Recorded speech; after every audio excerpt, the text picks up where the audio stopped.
Hello and welcome into another edition of the Scorching Start on the Birds Broadcast Network. I'm your host, Sammy Miller, alongside your broadcasters, Ian Nicholas and Dylan Pescatore.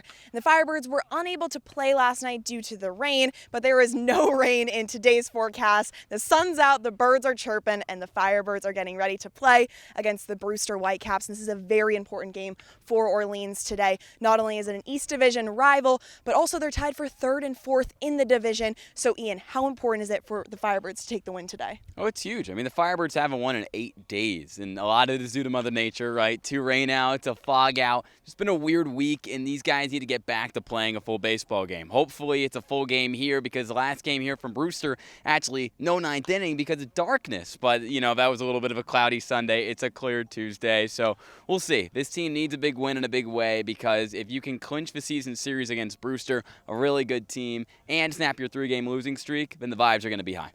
And the last game for the Firebirds was against Cotuit, and that's when Dylan Jacobs went down. When he went down, we saw 2 new faces, Ivan Romero and Chase Hungate. Dylan, what did you see from those 2 arms? Yeah, Romero had to come into a tough situation with runners on base and give up that grand slam, but came through and had a 1-2-3 inning the inning after. Then Chase Hungate, who really pitched well at the bottom part of the zone, got a lot of ground balls. He was really good against the bottom of the order against Cotuit. 2 guys in the Firebirds bullpen who can really help out as the season goes along.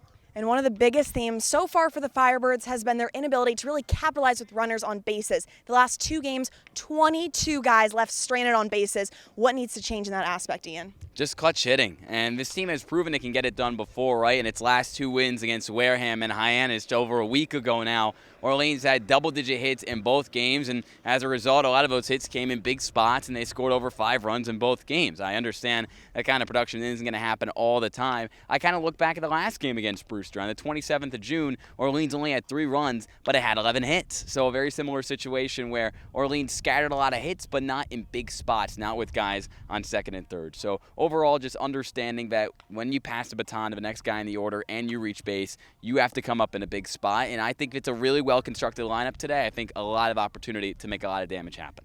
And today, starting on the mound is Grayson Carter, the right-handed pitcher from Vanderbilt. Now, he's come in before for the Firebirds in the reliever position, but today he'll be making his first start on the mound. What should we be expecting from Grayson? You can be expecting a lot of heat coming out of his right hand, upwards of 98, 99, even sometimes triple digits out of Carter, out of Vanderbilt. He won't be going long, about 30 pitches, maybe 2 innings. It's going to be mostly a bullpen day for the Firebirds, but when he's in, you won't be seeing the ball for long. And like we noted, this is a very important game for both teams. And the Brewster Whitecaps have been going through some ups and downs, but recently they've been pretty hot. Ian, who should we be watching out for today? Well, they've got a little confusing 4-5. They got Brock Tibbetts and then they got James Tibbs. I would look out for both of them, but specifically against Orleans, it's been Tibbs, the Florida State Seminole, who's done a lot of damage. Home runs in each of the last 2 games Orleans has played Brewster here from Stony Brook. He has a lot of power. He's hitting .250 on the year now after a bit of a slow start to the summer. He's one of the best players in the ACC. James Tibbs playing in left field. He's somebody I'd watch out for. And you guys know what time it is. I need the keys to the game. Dylan, you're up first. All right, so in the first 2 games against Brewster, what's been really good for the Firebirds offense? Base running, forcing Brewster to make errors. I say the same thing tonight is a key for the Birds. Dylan, I love it. Ian, how about you? I would say limit the amount of players that you leave stranded on base. Obviously, that's all dependent on how you do offensively. I would say with all the guys total, 50% of them, 40% of them should come home. Well, I'm expecting a great game. It's the Whitecaps, it's the Firebirds. Make sure you tune in and stay tuned for a lot more content on the Scorching Start. All right, let's go to war, boys. You guys can get out.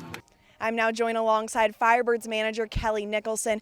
Now, Coach, you had the rain out last night, which was definitely unfortunate, but it did allow your guys to have some extra rest. So how do you think that'll help them moving forward? Well, again, Sam, we've had 4 rainouts now. I think it'll help our pitching staff today, guys that we want to get into the game. We want to get, Grayson's going to start.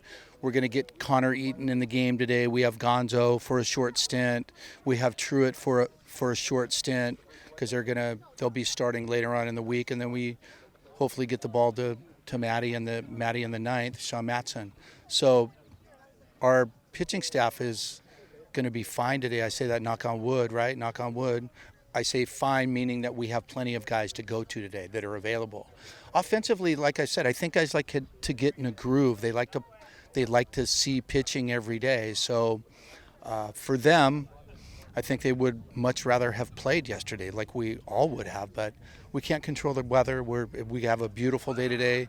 We are off tomorrow, so we're looking forward to the off day as well, and then we're back on Thursday, I guess, at Harwich again for some more really good warm chocolate chip cookies.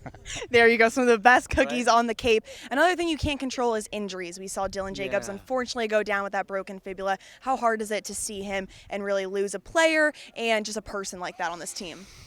Yeah, he was good, right? He was a member of our rotation, had been a member of that rotation from day one.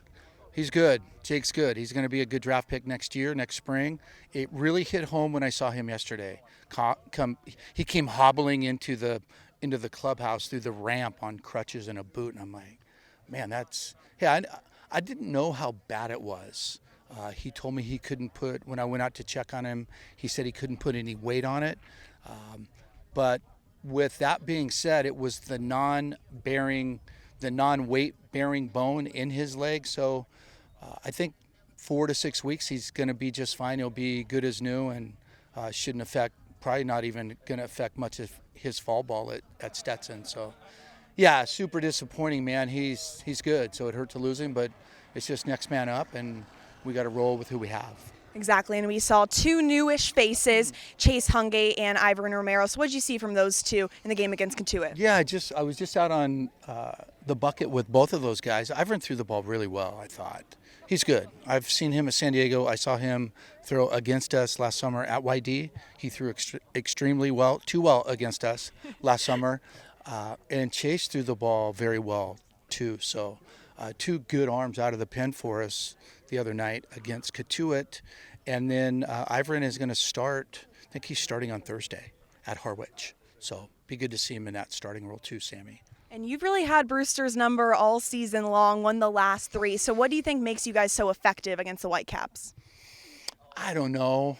It's hard to put your finger on. We've played better than they have probably in 3 games. I don't know. We were kind of lucky here the one night we brought in Laboki, and he came in and hit a guy and walked a guy and hit a guy, or walked, hit and walked, or whatever it was. And next thing you know, the bases were loaded, and he got out of it, right? He got out of it. I think we gave up 1 run. It was a sac fly and a strikeout and a pop-up or whatever it was, but he threw the ball really well. We could have easily been on the other end of that game. So baseball is kind of weird, right? It's a weird game. We've had had a good game. We had a close game with them, and then kind of that icky game we played in the mist and rain and wet and mud. It was, it just got away from Brewster. So who knows? Whoever plays better today is going to win. Yes, we've definitely seen a lot of elements so far during this season, but good luck tonight, Coach. Yeah. Thank you so much. Thank you, Sammy. Hey, set the tone, boys. That'll do it for this edition of the Scorching Start on the Birds Broadcast Network. Make sure you tune in at 5 o'clock when the Orleans Firebirds take on the Brewster Whitecaps.